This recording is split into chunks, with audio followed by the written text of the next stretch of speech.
Bharatiya Janata party में अंदर ही अंदर कुछ ना कुछ बवाल जरूर मचा हुआ है। यकीन नहीं होता तो गडकरी साहब, जी हां, नितिन गडकरी का ये नया वाला बयान देखिए, नया बयान।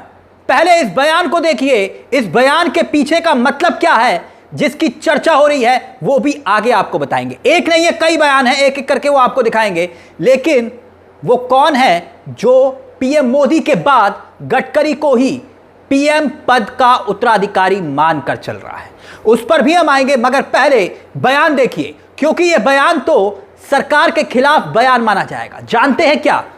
क्योंकि गडकरी यह कहते हैं कि समाज में कुछ ऐसे लोग भी होने चाहिए जो सरकार के खिलाफ केस दाखिल कर सके। अगर सिस्टम में अनुशासन चाहिए, देखिए कह रहे हैं सिस्टम में अनुशासन चाहिए तो सरकार के खिलाफ अदालत का सहारा लेना जरूरी है। कौन कह रहा है? गडकरी कह रहे हैं। तो क्या यह साधारण बयान है? आपको लगता है गडकरी साहब सरकार का हिस्सा हैं और वही ये कह रहे हैं कि सिस्टम में ऐसे लोगों का होना बहुत जरूरी है जो सरकारों के खिलाफ केस दर्ज करवाते हैं। क्योंकि अगर सरकारों के खिलाफ केस दर्ज होते हैं तो सरकारों में अनुशासन बना रहता है। कौन कह रहा है? गडकरी कह रहे हैं। मतलब मोदी कैबिनेट के ही मंत्री, बीजेपी के सबसे बड़े चेहरों में से एक खुद नितिन गडकरी ये कह रहे हैं ऐसे लोगों की सिस्टम में जरूरत है।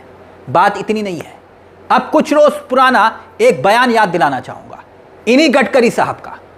गडकरी ने यह कहा था कि देश में गरीबी की संख्या बढ़ रही है, गरीब की संख्या बढ़ रही है और धन कुछ अमीर लोगों के हाथों में केंद्रित होता जा रहा है, जो सही नहीं है।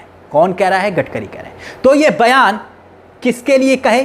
क्या अडानी अंबानी का जिक्र गडकरी इशारों इशारों में कर रहे थे और संदेश पीएम मोदी को दे रहे थे कि अब बस कीजिए। अब 13 जुलाई की यह खबर भी देखिए दोस्तों। खबर ये, और खबर की हेडलाइन ये कि सत्ता में आकर लोग अहंकारी हो जाते हैं, मांगने से नहीं मिलता सम्मान। किसने कहा? नितिन गडकरी ने। तो क्या एक के बाद एक बयान कोई सामान्य घटना है? मगर अब तो गडकरी का यह बयान नया सियासी तूफान लेकर आया है। यह तय लग रहा है कि बीजेपी में कुछ चल रहा है, क्योंकि जहां पर सरकार के खिलाफ जुबान खोलने में सोशल मीडिया में भी अगर आपने कोई ट्वीट कर दिया या कुछ बोल दिया, सरकार की आलोचना तक कर दी, तो लोगों को यह डर लगता है, उनके मन में यह डर बैठ गया है कि हो सकता है कि उन पर मुकदमा दर्ज हो जाए, केस वेस दर्ज हो जाए। अब तो बिहार में रिपोर्टिंग करने गए पत्रकारों पर भी मुकदमा दर्ज हो रहा है। हद हो गई। और यहां पर गडकरी साहब सरकार के खिलाफ केस दर्ज करवाने की बात कर रहे हैं कि सरकार के खिलाफ केस दर्ज करो। अब किसी में इतनी हिम्मत है कि इस देश में आज के दौर में कि वो सरकार के खिलाफ मुकदमा दर्ज कर दे? मगर आप इस बयान की टाइमिंग को देखिए, मैं टाइमिंग की बात कर रहा हूं। यह उस वक्त बयान आया है जब आरएसएस प्रमुख मोहन भागवत ने एक कार्यक्रम में यह बोला कि 75 साल की उम्र के बाद बधाई नहीं, विदाई लीजिए, झोला उठाइए। और तब यह बयान मोदी को लेकर संदेश माना गया था। अभी रिटायरमेंट को लेकर इन्होंने भी एक बयान दिया, मगर लगता है कि नितिन गडकरी के ही ऐसे तूफानी बयान सुनकर ही कांग्रेस के विधायक भी सामने आकर कह रहे हैं कि गडकरी को पीएम बनाओ। मैं मजाक नहीं कर रहा, कांग्रेस के नेता वकालत कर रहे हैं। यकीन नहीं होता तो ये सुर्खियां देखिए। कांग्रेस कर्नाटक के विधायक हैं, कांग्रेस के विधायक बेलूर गोपाल कृष्ण, वो सुझाव दे रहे हैं कि अगर प्रधानमंत्री नरेंद्र मोदी 75 साल की उम्र में पद छोड़ देते हैं तो केंद्रीय मंत्री नितिन गडकरी उनके आदर्श उत्तराधिकारी होंगे। गोपाल कृष्ण कांग्रेस के नेता कह रहे हैं कि गडकरी को देश का अगला प्रधानमंत्री होना चाहिए। इसी वजह से गडकरी जो है वो कह रहे हैं कि भाई आम आदमी के साथ उनकी ट्यूनिंग अच्छी है, उन्होंने राजमार्गों और दूसरे क्षेत्रों में देश के लिए विकास का अच्छा काम किया है, इसलिए गडकरी जी को पीएम बनाओ। देश की जनता उनकी सेवाओं का लाभ लेगी। अब ये कांग्रेसी कटाक्ष कर रहे हैं या फिर वाकई में सीरियस हैं, हम नहीं जानते। मगर हां, यह भी सच है कि विपक्ष के नेता भी गडकरी का सम्मान तो करते हैं। तभी तो अति उत्साह में आकर कांग्रेस के ही नेता कह रहे हैं कि अगर मोदी जी की विदाई होनी ही है, रिटायरमेंट उनका होना ही है सितंबर में, क्योंकि उनका बर्थडे है और कुछ लोग इस दिन को बेरोजगारी दिवस के रूप में भी मनाते हैं, मगर 75 साल के मोदी जी हो रहे हैं, तो गडकरी साहब एकदम बढ़िया कैंडिडेट है। कांग्रेसी कह रहे हैं कि गडकरी साहब को ही पीएम बना दीजिए। ये कौन कह रहा है? कांग्रेस के विधायक। मतलब कांग्रेस के विधायक भी गडकरी साहब की मौज ले रहे हैं। और गडकरी साहब किसकी मौज ले रहे हैं? किसकी मौज ले रहे हैं? अपनी ही सरकार की। ये कहते हुए कि सरकार के खिलाफ केस दर्ज करवाने वालों की मतलब बहुत ज़रूरत है। गडकरी कह रहे हैं कि सरकार के खिलाफ केस दर्ज करवाने वालों की ज़रूरत है देश को, क्योंकि इससे सरकारें अनुशासन में रहती हैं। बात तो ठीक है, मगर उनका यानी गडकरी जी, अब बताइए ऐसी हिम्मत जो कौन करेगा? वो भी तो हैं जिन्होंने ऐसी हिम्मत की, वो जेल में आज, उन्हें जमानत नहीं मिल रही है।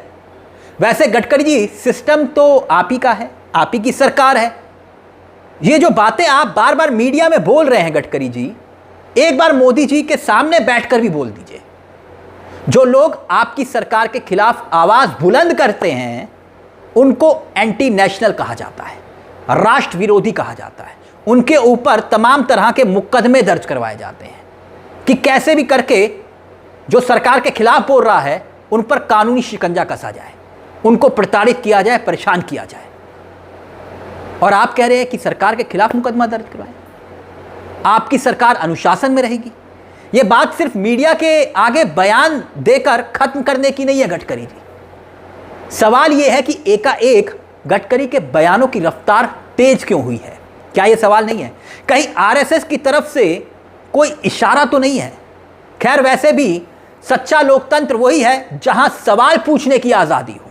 नागपुर के एक कार्यक्रम में केंद्रीय मंत्री नितिन गडकरी का यह बयान चौंकाने के साथ साथ सोचने वाला भी है और सोचने पर मजबूर भी करता है सबको, क्योंकि गडकरी ने कहा है कि समाज में ऐसे लोगों की जरूरत है जो सरकार के खिलाफ याचिका कोर्ट में दायर कर सके। गडकरी का यह भी कहना कि कई बार अदालत के आदेश ऐसे काम करा देते हैं जो सरकार चाहकर भी नहीं करवा पाती, यह कहना इस बात का प्रमाण है कि लोकतंत्र में न्यायपालिका और जागरूक व्यक्ति कितने जरूरी हैं।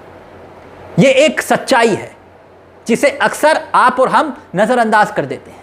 यह बयान बीजेपी के ही उन नेताओं के लिए भी जवाब है। गडकरी का यह बयान बीजेपी के उन नेताओं के लिए भी जवाब है जो हर सवाल पूछने वाले को देशद्रोही मानते हैं। यह संदेश है सक्रिय नागरिक एक मजबूत देश की नींव होती है, जिसके भीतर सवाल करने की हिम्मत होनी चाहिए। वही समाज में बदलाव की शुरुआत करता है। गडकरी शायद यह समझा रहे हैं, तभी कह रहे हैं। बस इतना कहेंगे गडकरी जी, यह बयान तो सड़क पर बिछे गिट्टी की तरह लगता है, बिखरा हुआ, मगर उससे रास्ता भी बन सकता है या फिर कोई ठोकर खाकर गिर भी सकता है। Do you get my point? ठोकर खाकर कौन गिर सकता है? आप समझ रहे हैं ना? इस खबर को लेकर दोस्तों आपकी क्या राय है, हमें कमेंट बॉक्स में जरूर बताइएगा। और चलते चलते एक दरख्वास्त, अभी तक आपने हमारे इस चैनल को सब्सक्राइब नहीं किया तो बेल आइकॉन जरूर दबा दीजिएगा। मुझे तिलक चावला को दीजिए इजाजत। नमस्कार, जय हिंद, जय भारत।